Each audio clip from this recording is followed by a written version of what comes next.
I fastened the last brass clasp on my camera case and checked my mailbox. A notification that made my stomach drop. Eviction notice. Final warning. Payment required within 48 hours or possession of property will be surrendered to landlord. 48 hours. I had been so consumed by the Historical Society's photography commission, the one I'd counted on for months, that I missed the email. They'd selected another conservator. Someone with more contemporary portfolio appeal, they said. The payment I'd already spent in my mind, already allocated to rent, to Lily's winter coat, to the stack of past due bills gathering on my kitchen counter, evaporated. Period photography never paid well to begin with. Certainly not enough to cover the kind of desperation that came with being 3 months behind on rent. Lily pressed against my side, her small hand clutching the worn velvet of my dress. "Mama, I'm tired." "I know, little dove. We'll find somewhere to rest soon." I tried to keep my voice steady, though panic clawed at my throat. Outside the museum's arched doorway, the storm had transformed from afternoon drizzle into something biblical. Rain hammered the cobblestones in violent sheets, turning the narrow street into a rushing river, the kind of storm that sent carriages and anyone with sense indoors for the night. I opened my worn leather purse. After paying what I could toward the electric bill and Lily's medicine, I had exactly $31 left. The eviction required $1,847.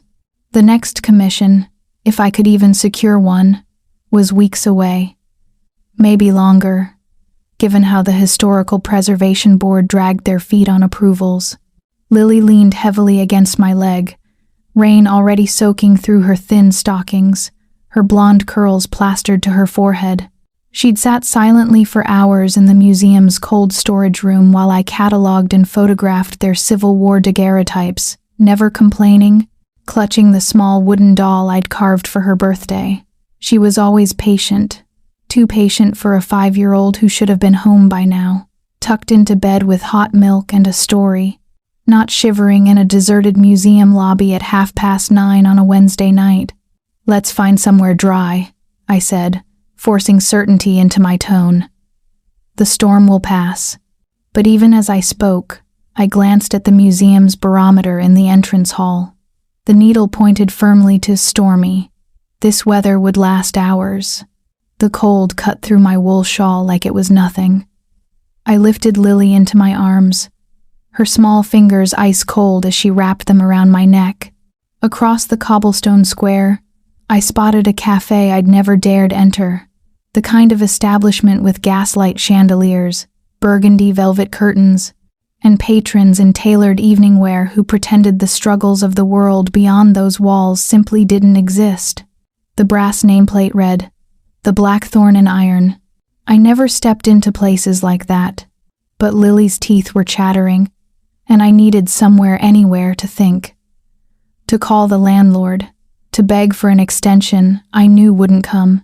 When I pushed open the heavy oak door, warmth and the rich aroma of tobacco, leather, and dark coffee enveloped me, loosening the knot in my chest for just a moment. The cafe was full, every table occupied by men in dark suits, conducting quiet business over crystal tumblers of amber liquid. Lily gripped my hand tighter, her wide eyes taking in the unfamiliar, imposing atmosphere. I scanned the room desperately. Near the back, beside a rain-streaked window, one table appeared empty. But no, a man sat there alone. Dark armor gleamed beneath a heavy fur-lined cloak, his scarred hands resting on the table. His hair, black and slightly damp, fell past his collar. His eyes, cold, calculating, swept across the room before landing on me with an intensity that stopped my breath. He didn't look like someone who belonged in any ordinary place. The next words that left my mouth would change everything. "May I sit here? If this story has captured your imagination, please subscribe to follow Eleanor and Thaddeus's journey. Leave a comment telling us where you're reading from. We treasure every word you share." The man looked up slowly when I spoke, his gaze moving from Lily's exhausted face to mine. He didn't answer immediately, just tilted his head slightly, one scarred brow raising as if weighing something unseen. I braced myself for rejection, ready to retreat back into the storm. But then he gave a small nod, his voice low and edged like a blade. "Sit, but you're not leaving after." I didn't have time to process what he meant. Lily tugged at my hand, pleading silently for rest. I pulled out the chair, lifted her onto my lap, and became acutely aware of how soaked my dress was, how out of place we looked. The man didn't say another word. He simply raised one gloved hand to the server. Less than a minute later, a cup of warm milk and a small honey cake appeared on the table, placed gently before Lily. I turned toward him, ready to refuse. I knew I couldn't afford even a glass of water here, but he gave a quiet shake of his head, his eyes never leaving Lily as she broke off a small piece of cake, hesitating before tasting it. His voice came low and deliberate. "How old is she?" "5." I answered softly, not intending to say more. He nodded, something unreadable flickering across his scarred face. I kept my arms wrapped around Lily. Her shivering had eased, but I could feel my own unease growing. This cafe, this man, the dangerous weight of his presence. He didn't look like someone who should blend into any crowd, storm or not. I glanced at him again. Beneath the cloak, I caught glimpses of articulated armor, dark metal etched with symbols I didn't recognize. An ornate ring bearing a crest sat heavy on his finger. His posture was too controlled, too deliberate for someone sitting alone at 9:30 at night.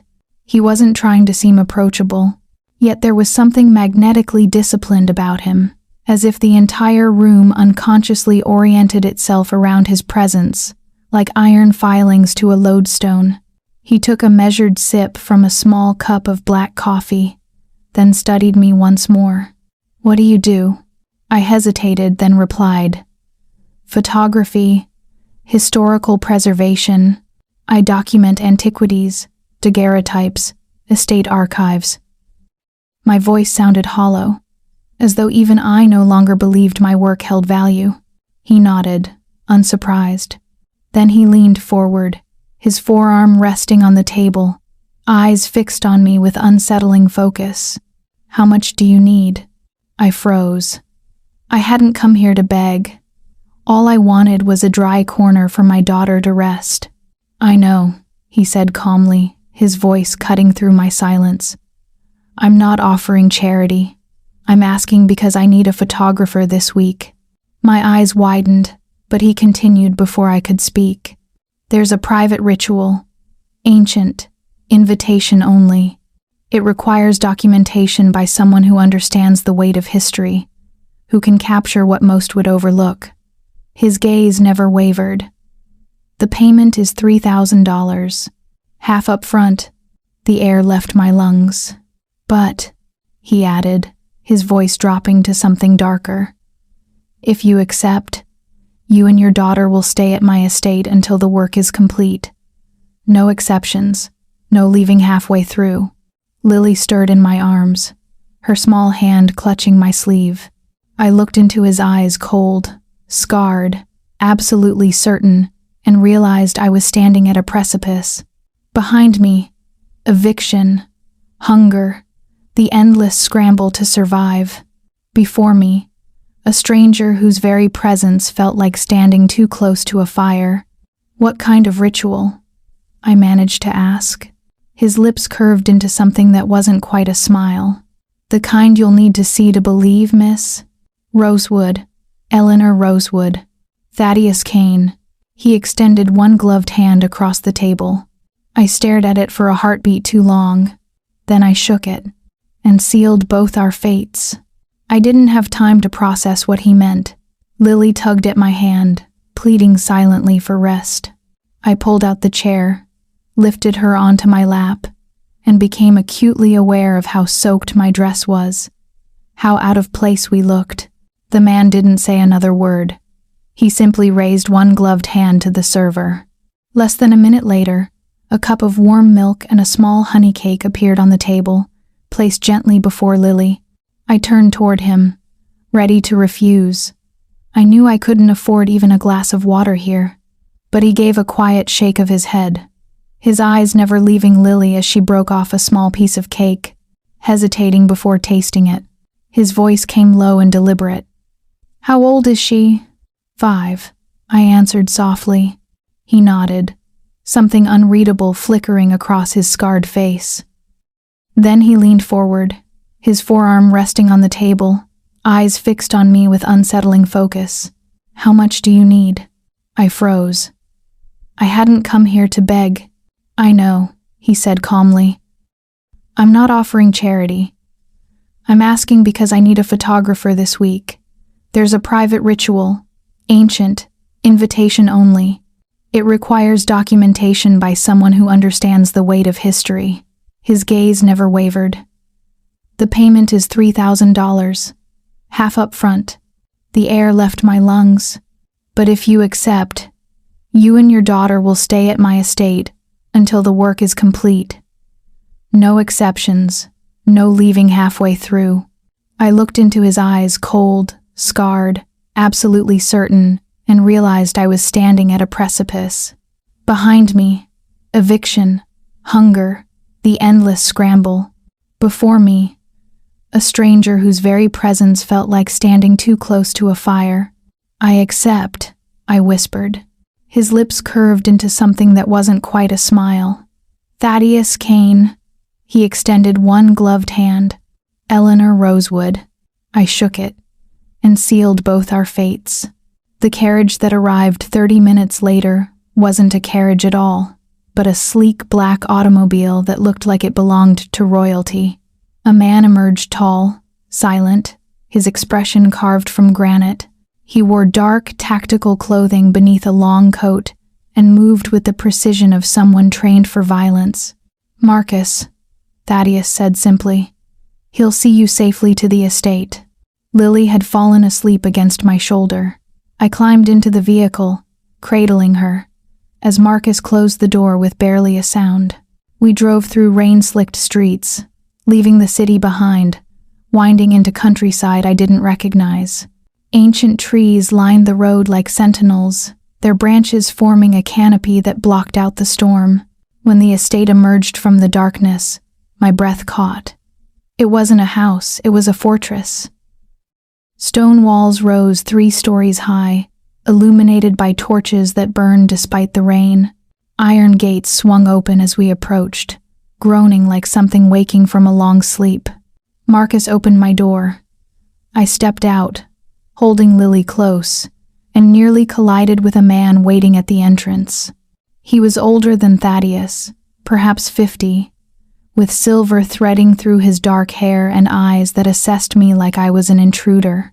His clothing was formal, severe, a tailored suit that spoke of old traditions and older money. "Mrs. Rosewood," he said, his voice clipped. "I am Cassian, steward of this household. I must inform you that your presence here is highly irregular." His gaze dropped to Lily, disapproval evident. "The master has never brought civilians into the estate during a ritual season." "Cassian," Thaddeus's voice cut through the rain as he emerged from the shadows. "That will be enough." Cassian's jaw tightened, but he stepped aside. Thaddeus moved toward me, and I instinctively held Lily tighter. But he stopped, his eyes softening as he looked at her sleeping face.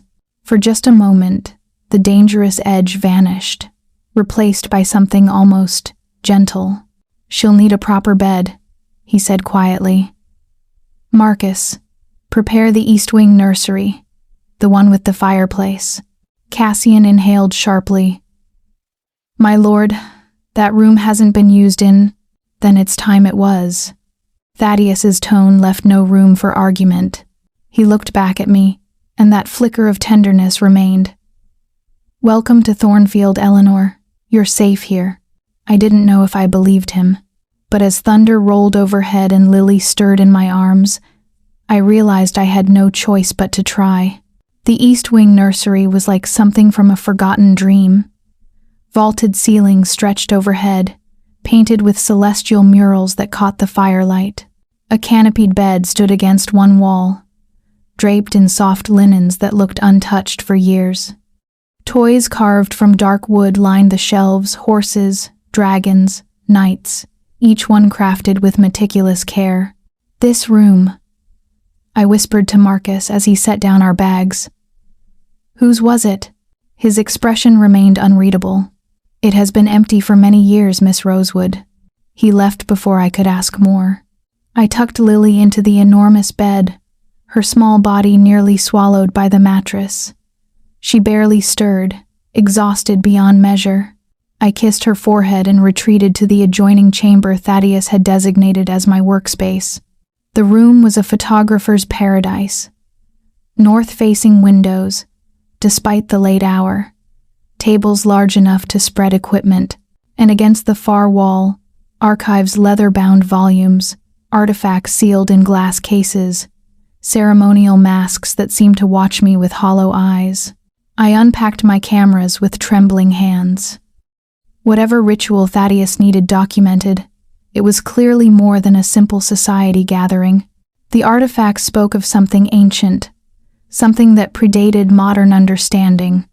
Blood oaths, power exchanges, the kind of ceremony that changed the course of lives. A knock interrupted my thoughts.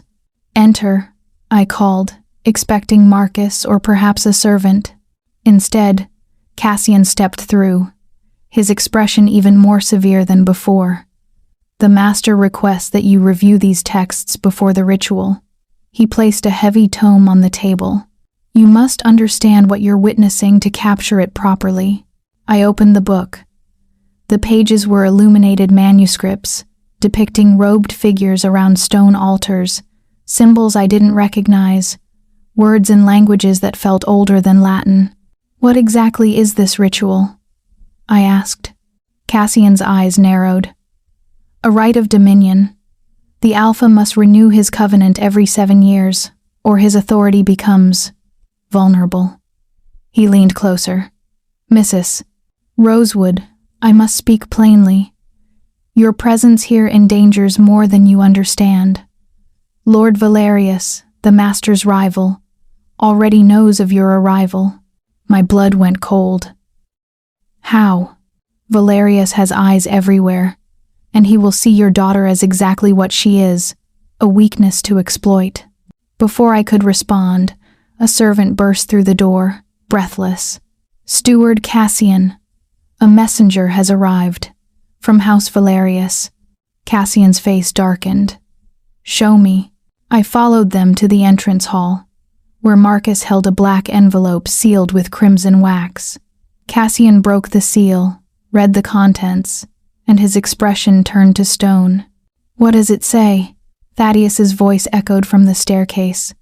He descended, still wearing his armor, fresh rain glistening on the dark metal. Cassian handed him the letter without a word. Thaddeus's jaw clenched as he read. When he looked up, his eyes burned with barely contained fury. "He dares." He stopped himself, glancing at me. "Eleanor, return to your chambers. Lock the door." What did the letter say?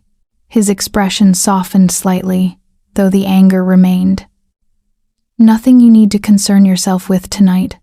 But I'd glimpsed the words before he folded it. "The child has lovely golden hair. Such a pity if something were to happen to her during the ritual chaos." Panic seized my chest. "Lily is safe." Thaddeus moved toward the stairs with frightening speed. "Marcus, post a guard outside the nursery. No one enters without my explicit permission." He turned back to me, and for the first time, I saw something beyond authority in his eyes, genuine concern. "I give you my word, Eleanor. No harm will come to her under my roof." I wanted to argue, to grab Lily and run. But where would we go? Back to the streets? To eviction and poverty? Thaddeus seemed to read my thoughts. He approached slowly, carefully, as if afraid to startle me. "I know you don't trust me yet, but your daughter's safety is now my highest priority." His voice dropped lower. "I have no children of my own. but I remember what it was like to be powerless and afraid. I will not let that happen to her. Something in his voice cracked my carefully maintained walls. This wasn't the cold alpha who'd commanded me at the cafe. This was someone who understood loss. "Thank you," I whispered. He nodded once, then disappeared up the stairs toward the nursery. I stood in the entrance hall, listening to the storm rage outside, and realized that somewhere between desperation and acceptance, I'd begun to hope. The ritual began at midnight in the Great Hall, a cavernous space I hadn't known existed beneath the estate. Stone steps descended into torch-lit darkness, the air growing thick with incense and something older, the scent of earth and iron and ancient power. Marcus escorted me down, his presence solid and reassuring as we emerged into a circular chamber carved from living rock. Symbols covered every surface, spiraling toward a central altar of black stone. Robed figures lined the perimeter, their faces hidden behind ceremonial masks: wolves, ravens, bears, each one representing a house, a lineage, a claim to power, and at the center stood Thaddeus. He'd removed his cloak. His armor gleamed in the firelight, every plate etched with intricate patterns that seemed to move in the flickering glow. His hair was pulled back, exposing the full severity of his scarred face, the tattoos that wound down his neck and disappeared beneath the metal. He looked like a warrior king from a forgotten age, commanding absolute authority. I raised my camera with trembling hands. The ceremony unfolded like something from myth. Thaddeus spoke in a language I didn't understand, his voice resonating through the chamber with primal force. The masked figures responded in unison, their chant building to a crescendo that vibrated in my chest. Blood was drawn his own and placed upon the altar. Fire erupted from nowhere, consuming the offering, casting everything in crimson light. I captured it all, the raw power, the savage beauty. The moment Thaddeus raised his hand, and the entire assembly knelt before him, acknowledging his dominion. But in the midst of the spectacle, I felt his eyes on me.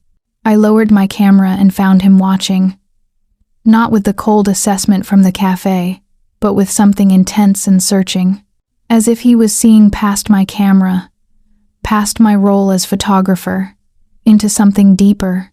Recognition flickered in his gaze, respect for someone who stood steady in a world that would have sent others fleeing. Heat flooded my face. I looked away, focusing on adjusting my lens, but I could still feel his attention like a physical weight. The ritual continued for hours. By the time the final words were spoken and the fires died to embers, exhaustion pulled at my limbs.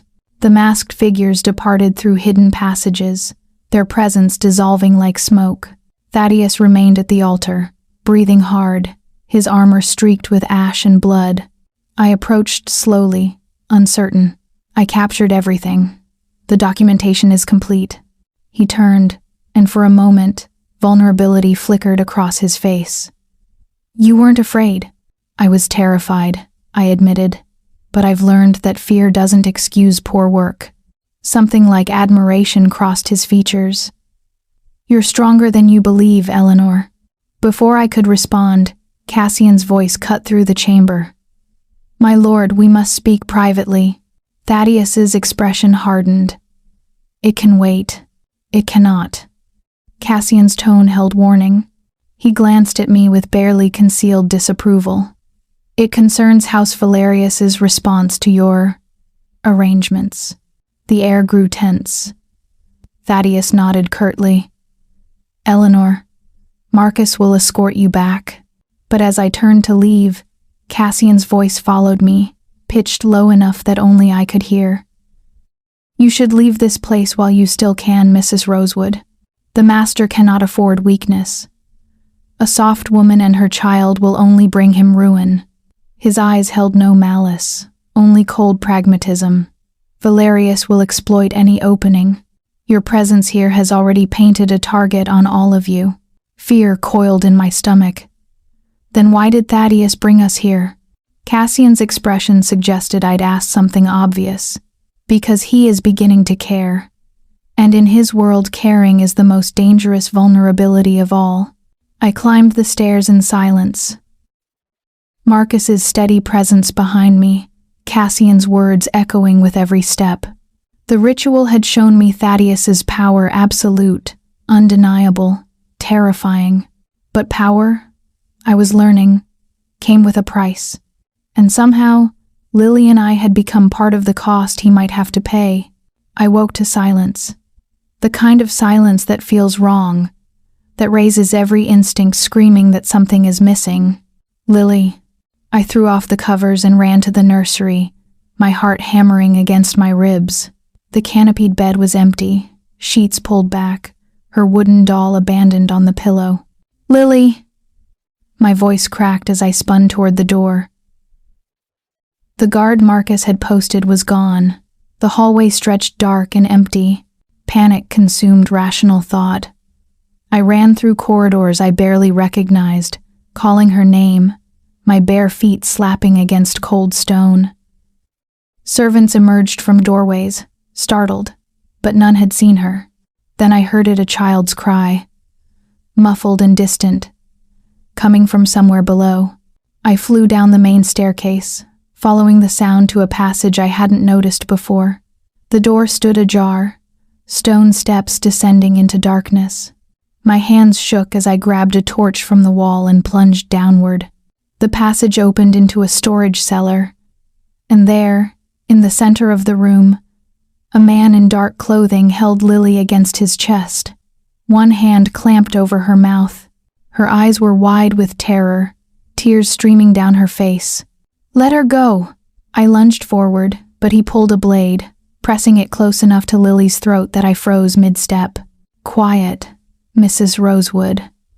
His voice was cold, professional. "Lord Valerius sends his regards. He merely wishes to demonstrate how, exposed, the Alpha has become." "Please," I begged, my voice breaking. "She's just a child. Take me instead." He laughed. "You misunderstand. This isn't about ransom. This is about showing Thaddeus Kane that his weakness has—" The door exploded inward. Thaddeus entered like a force of nature, his armor still blood-streaked from the ritual, his face transformed into something feral and terrifying. He moved with inhuman speed, crossing the cellar before the man could react. What happened next defied description. Thaddeus's fist connected with the man's jaw with a sickening crack. The blade clattered to the floor. Lily stumbled free, and I caught her, pulling her behind me as Thaddeus unleashed violence I'd only read about in history books. He wasn't just fighting, he was destroying. Each blow calculated to incapacitate, to punish, to send an unmistakable message. The man crumpled, unconscious, blood pooling beneath him. Thaddeus stood over the body, breathing hard, his knuckles split and bleeding. When he turned to face us, his eyes still burned with that primal rage, and for a terrifying moment, I wasn't sure he fully recognized us. "Lily," he said hoarsely, and the fury drained from his face, replaced by something raw and devastated. "Are you hurt?" She shook her head, sobbing against my shoulder.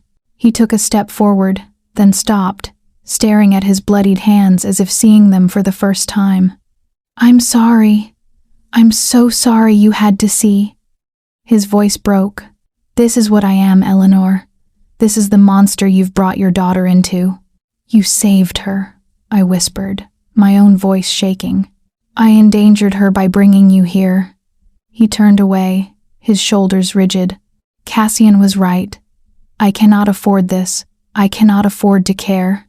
Marcus appeared in the doorway with 2 other guards. Thaddeus gestured to the unconscious man. "Interrogate him. Find out how he breached the estate. Then send him back to Valerius with a message. The next one dies." His voice had gone cold again, empty of the tenderness I'd glimpsed. He walked past us without another word, his footsteps echoing up the stairs. I stood in the cellar, holding Lily tight, surrounded by evidence of violence and protection intertwined. My hands wouldn't stop shaking. I'd witnessed the full extent of what Thaddeus was capable of, the brutality, the savage control, the darkness he'd warned me about. But I'd also seen the devastation in his eyes when he looked at Lily, the fear that he'd failed us, the self-loathing that came with his own nature. "Mama, I want to go home," Lily whispered. I closed my eyes, tears finally spilling over. "I know, sweetheart, I know." But I wasn't sure where home was anymore, or if we could ever truly escape the gravity of Thaddeus Kane's world now that we'd fallen into its orbit. The air in the hidden ritual chamber, usually thick with incense and ancient authority, fractured with the sound of splintering wood. Lord Valerius, cloaked in shadow and arrogance, made his move, lunging for the sacred stone where Lily slept, oblivious to the chaos. Eleanor screamed, a primal, raw sound ripped from her throat as she saw the enemy's intention. Not to kill, but to capture the weakness. Before Eleanor could cross the distance, Thaddeus moved.